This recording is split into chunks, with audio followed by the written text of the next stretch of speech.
रात के 2:30 थे जब मैंने पहली बार उस आवाज को सुना था। एक धीमी, कांपती हुई सिसकी जो मेरे कमरे की दीवारों से टकराकर गूंज रही थी। मैं अपने बिस्तर पर लेटा हुआ था, आंखें खुली, दिल तेजी से धड़क रहा था। ये पुराना हवेली था जिसे मैंने पिछले महीने खरीदा था। सभी ने कहा था कि ये जगह अलग है, लेकिन मैंने उन बातों को अंधविश्वास समझकर नजरअंदाज कर दिया था। अब मुझे एहसास हो रहा था कि शायद मुझे उन चेतावनियों को गंभीरता से लेना चाहिए था।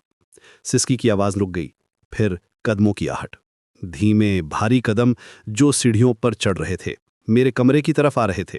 मैंने हिम्मत जुटाकर बिस्तर से उठने की कोशिश की, लेकिन मेरे पैर जैसे जम गए थे। हवा अचानक ठंडी हो गई थी, इतनी ठंडी कि मेरी सांस दिखाई देने लगी।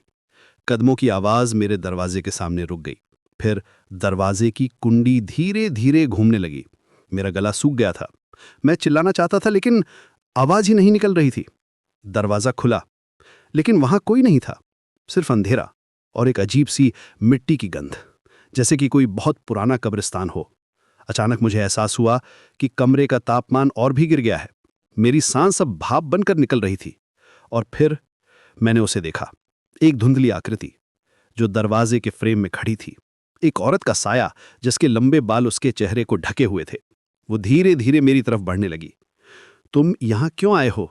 उसकी आवाज हवा की तरह कांप रही थी। ये मेरा घर है, मेरी जगह है। मैं समझ गया था काका यादव कि ये कोई सामान्य रात नहीं थी। ये हवेली सिर्फ पुरानी नहीं थी, ये किसी और की थी, किसी ऐसे की जो कभी यहां से गया ही नहीं था। औरत का साया मेरे बिस्तर के पास आकर रुक गया। उसने अपना चेहरा उठाया और मैंने देखा खाली आंखों के गड्ढे जिनमें सिर्फ अंधेरा था। अब तुम भी यहीं रहोगे, वह फुसफुसाई, हमेशा के लिए। और फिर सब कुछ अंधेरे में डूब गया।